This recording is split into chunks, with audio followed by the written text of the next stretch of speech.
देखिए स्टूडेंट यहां पर क्या कहा गया है, 3 bulb each having a resistance of 180 ohm are connected in parallel combination to ideal battery of 80 of EMF 60 volt. Find the current delivered by the battery when the all bulbs are switch on, 2 bulbs are switch on and only 1 bulb is switch on. देखो कुल मिला के ऐसा बोला गया कि bulb connect किए गए पैरेलल कॉम्बिनेशन में, हर बल्ब का रेजिस्टेंस 180 ओम है. अब क्या बोला है, पहले केवल एक बल्ब चालू हो तब कितना करंट होगा, दोनों चालू हो तब कितना होगा और तीनों चालू हो तब कितना होगा, ये आपको बताना है. देखिए क्या कहा गया यहां पर, हम पहले ऐसा लेते हैं कि जब केवल एक ही बल्ब चालू हो, मतलब हमने केवल एक को ही स्विच ऑन किया.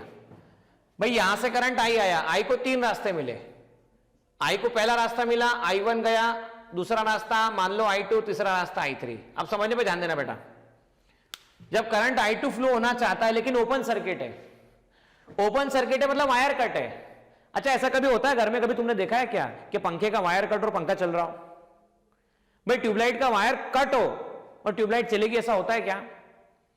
तो ऐसा नहीं होता है. ट्यूबलाइट की वायर कट हो ट्यूबलाइट चले, ऐसा नहीं होता. तो यहां से कोई करंट पास नहीं होगा, यहां से कोई करंट पास नहीं होगा, जो भी करंट जाएगा वो कहां से जाएगा, वहां से जाएगा.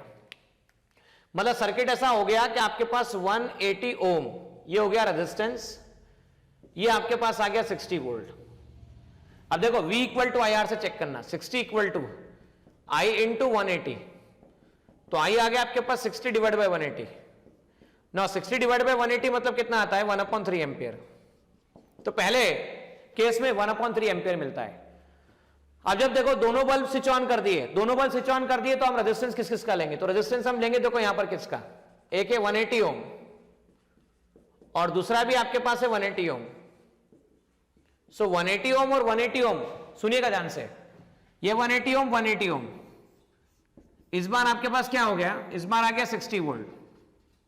अच्छा पैरेलल कॉम्बिनेशन में, सीरीज कॉम्बिनेशन में चेक करना, करंट यहां से फ्लो हुआ, करंट एंटर हुआ I1 और I2, तो पैरेलल कॉम्बिनेशन में. और मैं आपको सिखा चुका हूं पैरेलल कॉम्बिनेशन में जब भी रेजिस्टेंस इक्वल होते हैं तो आंसर रेजिस्टेंस का पैरेलल कॉम्बिनेशन में जस्ट हाफ आता है.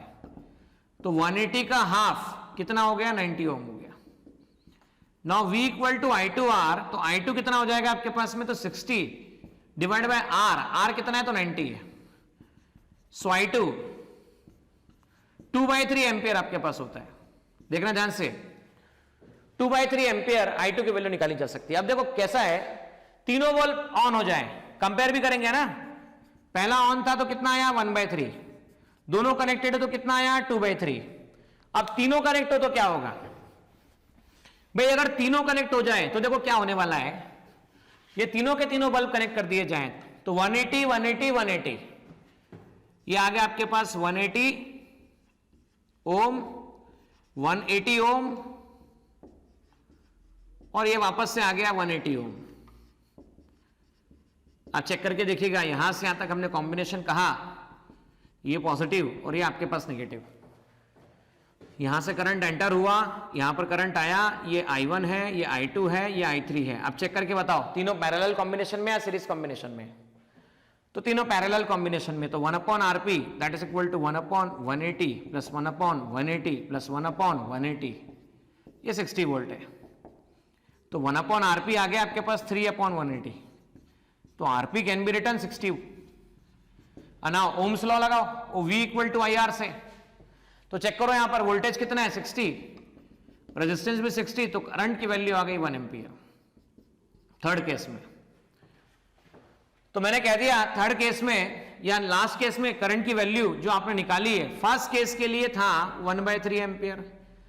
जब दोनों को कनेक्ट किया, दोनों को कनेक्ट करने पे कितना था 2/3 एम्पियर, और जब तीनों को कनेक्ट किया तो तीनों को कनेक्ट करने पर कितना था, तो वो था 1 एम्पियर. अब यहां चेक करना बेटा, 1/3 मतलब 0.33, 0.66 और ये आपके पास में 1 एम्पियर है. मतलब हम ये सीधा सीधा कह सकते हैं जैसे जैसे पैरेलल कॉम्बिनेशन में रेजिस्टेंस की वैल्यू बढ़ रही है, मतलब ज्यादा पैरेलल कॉम्बिनेशन में कनेक्ट होते जा रहे हैं, करंट सप्लाई बढ़ता जा रहा है. यहां पर यह कंक्लूजन निकाला जा सकता है.